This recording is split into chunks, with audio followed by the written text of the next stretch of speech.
नमस्कार। नमस्कार जी। आपका स्वागत है हमारे पॉडकास्ट में। आज हमारे साथ हैं श्री राजवीर सिंह जी, जो कि वर्तमान की भारतीय शिक्षा बोर्ड के परीक्षा नियंत्रक हैं और भारतीय शिक्षा क्षेत्र के एक प्रतिष्ठित एवं सुप्रसिद्ध व्यक्ति हैं। श्री राजवीर सिंह जी ने 4 दशकों से अधिक समय तक देश भर की विभिन्न शिक्षा संस्थाओं की विभिन्न परीक्षाओं का संचालन किया है और इस दौरान उन्होंने न केवल शैक्षणिक मूल्यांकन की प्रक्रिया को पूरी तरह समझा, बल्कि इसे आधुनिक, निष्पक्ष और विद्यार्थियों के हित में बदलने का महत्वपूर्ण योगदान दिया है। श्री राजवीर सिंह जी सीबीएसई में बतौर एग्जीक्यूटिव डायरेक्टर जेएबी के रूप में सेवानिवृत्त हुए और मुझे आप सबको यह बताते हुए बहुत गर्व हो रहा है कि आप एनटीए की सर्वप्रथम सीनियर डायरेक्टर पद पर अपनी सेवाएं दे चुके हैं।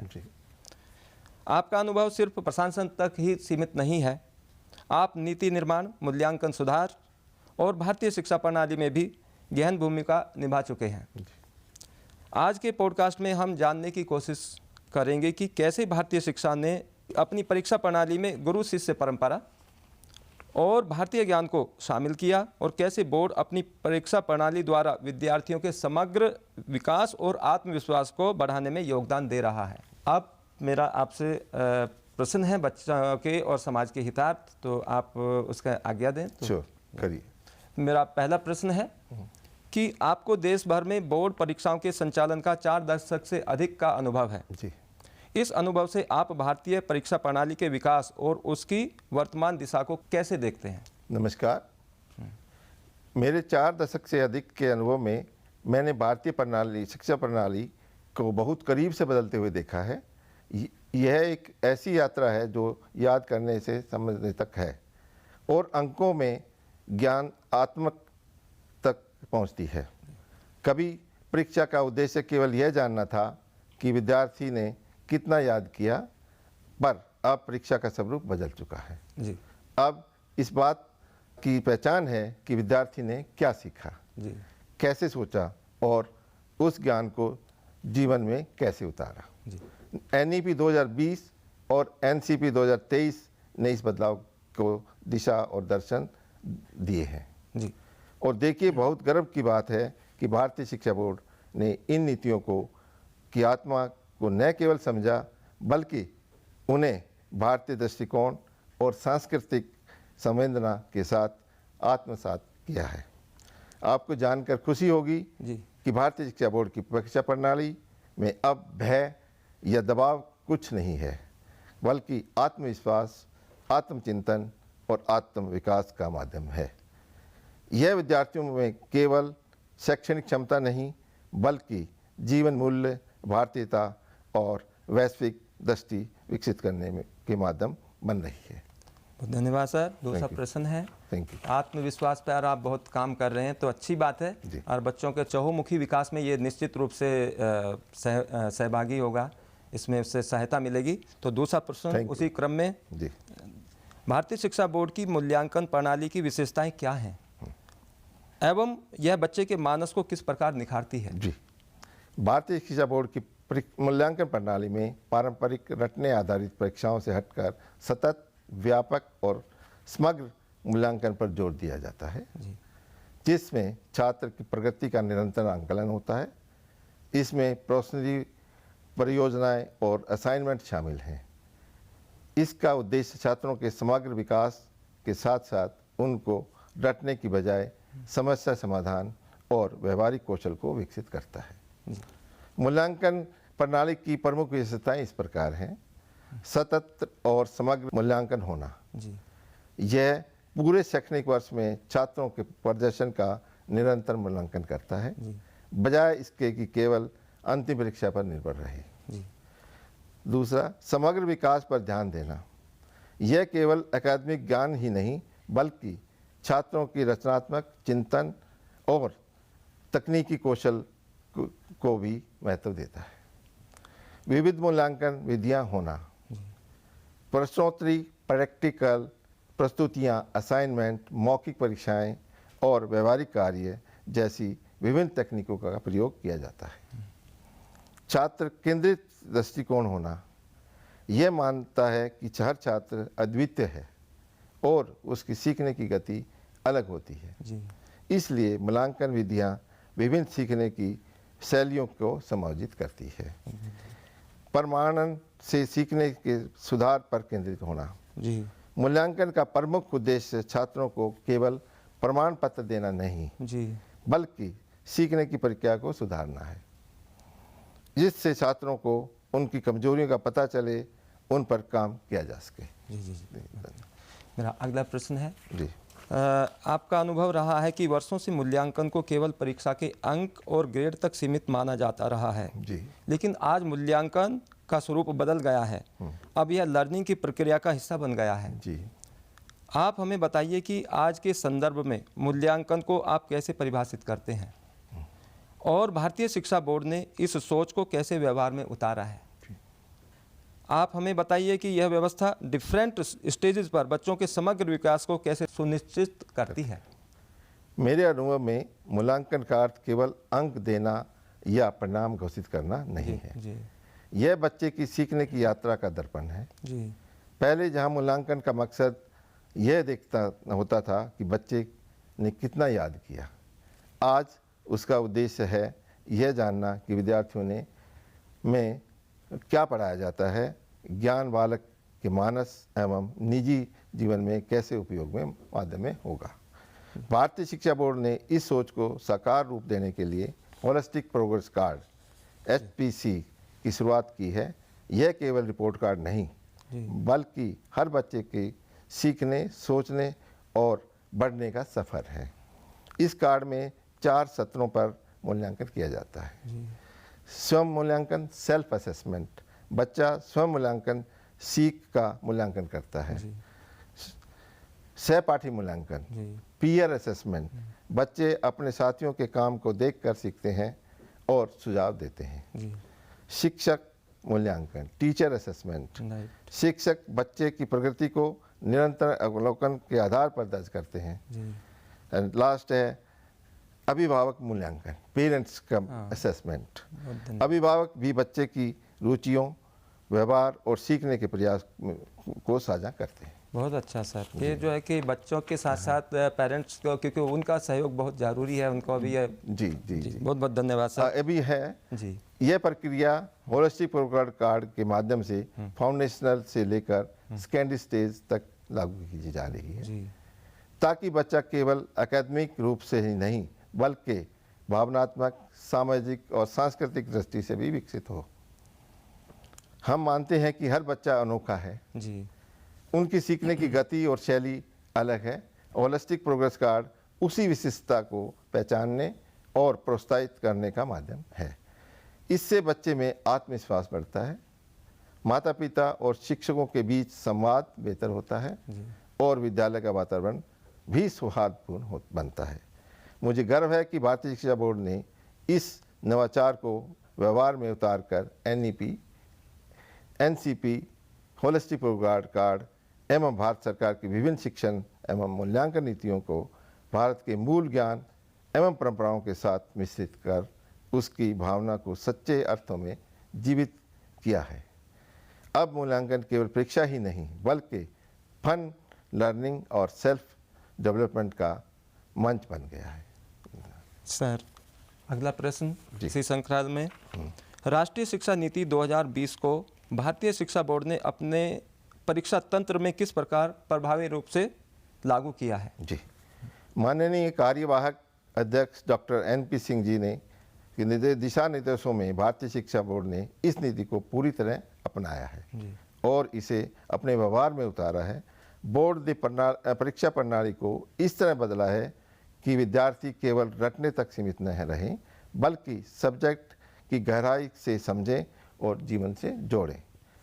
अब हमारी परीक्षाएं यह नहीं पूछती कि बच्चे ने क्या याद किया है, बल्कि यह जानने की कोशिश करती हैं कि वह क्या समझ पाया है और ज्ञान का इस्तेमाल कैसे कर सकता है। हमारे प्रश्न पत्र दक्षता पर आधारित हैं, यानी बच्चे की सोच, समझ और क्रिएटिविटी की परख करते हैं। माननीय कार्यवाहक अध्यक्ष डॉक्टर श्री NP सिंह जी की निरंतर प्रयास करते रहते हैं कि भारतीय शिक्षा बोर्ड की परीक्षाएं बच्चों के लिए एक अवसर बने, जहां वे खुद को पहचानें, अपने भीतर का आत्मविश्वास महसूस करें और लर्निंग और को फन से जोड़ें। यह सिर्फ नीति लागू करना नहीं है, बल्कि शिक्षा की एक नई आत्मा का संचार है और यही भारतीय शिक्षा बोर्ड की सबसे बड़ी पहचान है। ठीक है जी। मेरा अगला प्रश्न, हाँ जी। एनसीएफ 2023 में जो सुधार सुझाए गए हैं, भारतीय शिक्षा बोर्ड ने उन्हें अपनी परीक्षाओं में किस तरह से समाहित किया है? जी, भारतीय शिक्षा बोर्ड ने इस रूपरेखा की भावना को पूरी तरह से अपनाया है। बोर्ड ने अपनी परीक्षा प्रणाली को इस तरह बनाया है कि विद्यार्थी केवल अंक के लिए नहीं, बल्कि समझ, जिज्ञासा और आत्मविकास के लिए पढ़े। हम अब हमारे प्रश्न पत्र प्रत्येक विषय की अंडरस्टैंडिंग की गहराई से परखते हैं। बच्चों से यह नहीं पूछा जाता कि आपने क्या याद किया है, बल्कि यह पूछा जाता है कि आपने क्या समझा और कैसे सोचा। जी। हमने मूल्यांकन में संतुलन बनाए रखा है, जहां एक ओर ज्ञान और दक्षता का परख होती है, वहीं दूसरी ओर बच्चों की क्रिएटिविटी, मोरलिटी और भारतीय दृष्टि को भी महत्व दिया जाता है। इसके साथ ही शिक्षक की भूमिका भी अब सिर्फ परीक्षक की नहीं, बल्कि मार्गदर्शक और प्रेरक की है। हमने इस सुनिश्चित किया है कि परीक्षा अब बोझ नहीं, बल्कि सीखने और आत्मविश्वास का अवसर बने। संक्षेप में कहें, भारतीय शिक्षा बोर्ड ने एनसीएफ को अपनाया ही नहीं, बल्कि उसे भारतीय ज्ञान परंपरा और आधुनिक मूल्यांकन की को सुंदर बनाया है। Thank you. बहुत जी। मेरा अगला प्रश्न है, भारतीय शिक्षा बोर्ड इंडियन नॉलेज सिस्टम को आधुनिक शिक्षा के साथ कैसे जोड़ता है? भारत की ज्ञान परंपरा बहुत ज़्यादा प्राचीन और समृद्ध है। जी। भारत में यह हमेशा जीवन से जुड़ी है, जहाँ सीखना केवल पुस्तकों से नहीं, बल्कि अनुभव, चिंतन और कर्म से होता है। जी। भारतीय शिक्षा बोर्ड ने इस परंपरा को आधुनिक शिक्षा के साथ जोड़ने का कार्य किया है। हमारी परीक्षा प्रणाली इस सोच पर आधारित है कि शिक्षा का उद्देश्य केवल नौकरी पाना नहीं है, जी। बल्कि व्यक्ति का समग्र विकास है। हमने अपने प्रश्नोत्तरों और मूल्यांकन पद्धति में ऐसे प्रश्न शामिल किए हैं जो विद्यार्थियों को सोचने, तर्क देने और भारतीय दृष्टि से उत्तर देने के लिए प्रेरित करते हैं। उदाहरण के लिए प्रश्नों में अब भारतीय विज्ञान, गणित, साहित्य, दर्शन और पर्यावरण दृष्टि के तत्व भी समाहित हैं। हमारी कोशिश है कि विद्यार्थी न केवल आधुनिक ज्ञान को समझे, बल्कि यह भी जाने कि भारत के प्राचीन मुनियों ने इस दिशा में कितनी गहराई से विचार किया है। इससे उनमें अपने देश, अपनी संस्कृति और अपनी परंपराओं के प्रति गर्व का भावना उत्पन्न होती है। भारतीय शिक्षा बोर्ड की विशेषताएं, हम ज्ञान को केवल विषय नहीं, बल्कि संस्कार और आत्मबोध का माध्यम मानते हैं। यह शिक्षा केवल बच्चों को रोजगार दिलाने तक सीमित नहीं, बल्कि व्यक्ति को अपनी जड़ों से जोड़ने का कार्य करती है। जी। अगला प्रश्न। जी। जी। आपने विभिन्न संस्थाओं में उच्च स्तर पर कार्य किया है। आप भारतीय शिक्षा बोर्ड को किस रूप में विकसित रूप में देखना चाहते हैं? जी। भारतीय शिक्षा बोर्ड अपने ठोस आधार को अपनाते हुए भारतीय दृष्टि, संस्कृति और मूल्य को जोड़ने का कार्य कर रहा है। बोर्ड केवल परीक्षा ही नहीं लेता, बल्कि विद्यार्थियों का समग्र विकास सुनिश्चित करता है। भारतीय शिक्षा बोर्ड की विशेषताएं यह हैं कि यह भारतीय ज्ञान, गुरु शिष्य परंपरा और संस्कार को आधुनिक शिक्षा एवं वैश्विक मानकों के साथ जोड़ने का कार्य करता है। इससे हमारे विद्यार्थी भारत की मूल जड़ों से जुड़ने के साथ साथ विश्व स्तर पर प्रतिस्पर्धा दर्शाते हैं और नेतृत्व करने में योग बनते हैं। मेरा अनुभव है कि आने वाले वर्षों में भारतीय शिक्षा बोर्ड न केवल भारत में, बल्कि वैश्विक शिक्षा मंच में एक प्रेरणादायक मॉडल के रूप में उभर कर आएगा। यह बोर्ड शिक्षा का ऐसा उदाहरण बनेगा जो ज्ञान, संस्कार और भारतीयता का आधुनिक शिक्षा के साथ संगम प्रस्तुत करेगा। बहुत धन्यवाद सर। अगला प्रश्न है, भारतीय शिक्षा बोर्ड अपनी परीक्षा प्रक्रिया में आधुनिक तकनीक का किस प्रकार उपयोग कर रहा है? जी, आज की दुनिया में तकनीकी शिक्षा का एक बड़ा साथी बनकर गई है। जी भारतीय शिक्षा बोर्ड ने इसे परीक्षा प्रणाली में पूरी तरह शामिल किया है। बोर्ड ने प्रश्न पत्र निर्माण, जी। मूल्यांकन और रिजल्ट डिक्लेरेशन के हर चरण में डिजिटल और सुरक्षित प्रणाली अपनाई है। जी इसके कारण त्रुटियां होने की गुंजाइश ही नहीं रहती, जी पारदर्शिता बनती है और समय की बचत भी होती है। जी बोर्ड डाटा एनालिसिस का उपयोग करके मूल्यांकन की गुणवत्ता और निष्पक्षता सुनिश्चित करता है। लेकिन यहाँ सबसे खास बात यह है कि तकनीक शिक्षक की जगह नहीं लेती, बल्कि शिक्षक और विद्यार्थी के बीच मार्गदर्शन और मूल्यांकन का आसान और प्रभावी बनाती है। जी जी जी। अगला प्रश्न, परीक्षा प्रणाली में निष्पक्षता, पारदर्शिता और विश्वसनीयता बनाए रखने के लिए भारतीय शिक्षा बोर्ड ने ये क्या क्या कदम उठाए हैं? मेरे अनुभव में परीक्षा की सबसे बड़ी ताकत निष्पक्षता जी और भरोसेमंद प्रक्रिया में होती है। भारतीय शिक्षा बोर्ड ने हमें हमेशा अपनी प्राथमिकता दी है जी एवं सुनिश्चित किया है कि प्रश्न पत्र निर्माण से लेकर रिजल्ट डिक्लेरेशन करने तक प्रत्येक स्तर की सुरक्षा और समीक्षा प्रक्रिया में को लागू किया है। मूल्यांकन में परीक्षकों को पहचान गोपनीय रखी जाती है ताकि परिणाम पूरी तरह निष्पक्ष रहे। जी साथ ही डाटा विश्लेषण और डिजिटल तकनीक का इस्तेमाल करके किसी भी असमानता या त्रुटि को तुरंत पकड़ा जा सकता है। इसका मतलब है कि हमारे परिणाम केवल अंक नहीं बल्कि विश्वास और भरोसे का प्रतीक है। इस तरह भारतीय शिक्षा बोर्ड की परीक्षा प्रणाली न सिर्फ आधुनिक और दक्ष बल्कि ईमानदारी और पारदर्शिता का पहचान भी है। आपके अनुसार भविष्य में भारत की परीक्षा प्रणाली कैसी होनी चाहिए और इस दिशा में भारतीय शिक्षा बोर्ड की क्या भूमिका होगी?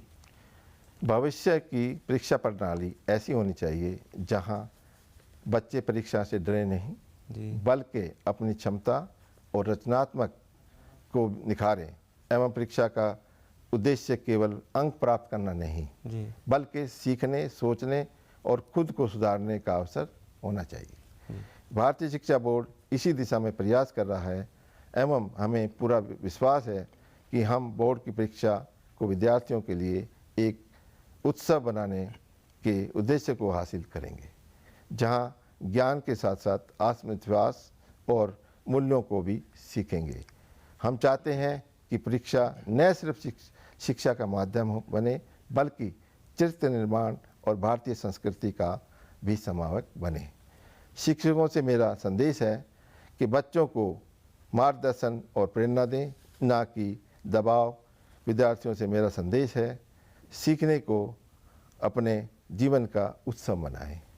भारतीय शिक्षा बोर्ड इस बदलाव का नेतृत्व कर रहा है और मुझे पूरा विश्वास है कि आने वाले समय में यह बोर्ड देश और दुनिया में शिक्षा का एक प्रेरणादायक उदाहरण बनेगा और मैकाले की नीति का खात्मा करेगा। जी तो आज दर्शकों को आपने अपने जो प्रयास हैं उससे अवगत कराया। जी सभी की ओर से आपको बहुत बहुत शुभकामनाएं और सहयोग रहेगा, ऐसा समाज की ओर से पूर्ण सहयोग मिलेगा। लेकिन मैं एक बात और आपसे साझा करना चाहता हूं कि जिस मूल भावना के साथ ये हो रहा है कि एक महान देश और संस्कृति की में जो सहायक है सबसे पहला वो बच्चा का समग्र विकास, कि वो समाज के बेस में है। जी जी तो मैं जब पहली बार 6th कक्षा में गया, जी। 6ठी की क्लास में गया, तो मैंने एक लाइब्रेरी में विजिट की और वहाँ पे देखा हैप्पी चाइल्ड नेशंस प्राइड, बच्चे की मुस्कान राष्ट्र की शान। तो बच्चे की मुस्कान के लिए आप हर प्रयास अपना रहे हैं, हर जो भी जैसी आपको जहाँ भी जो क्लू मिलता है उस पर आप फोकस करते हैं। तो बहुत बहुत शुभकामनाएं और ये आपको इसमें सफलता मिलेगी और बच्चे के पूर्ण विकास और राष्ट्र के विकास में आपको पूर्ण सफलता मिलेगी। बहुत बहुत धन्यवाद। धन्यवाद, थैंक यू, बहुत अच्छा लगा, थैंक यू, धन्यवाद।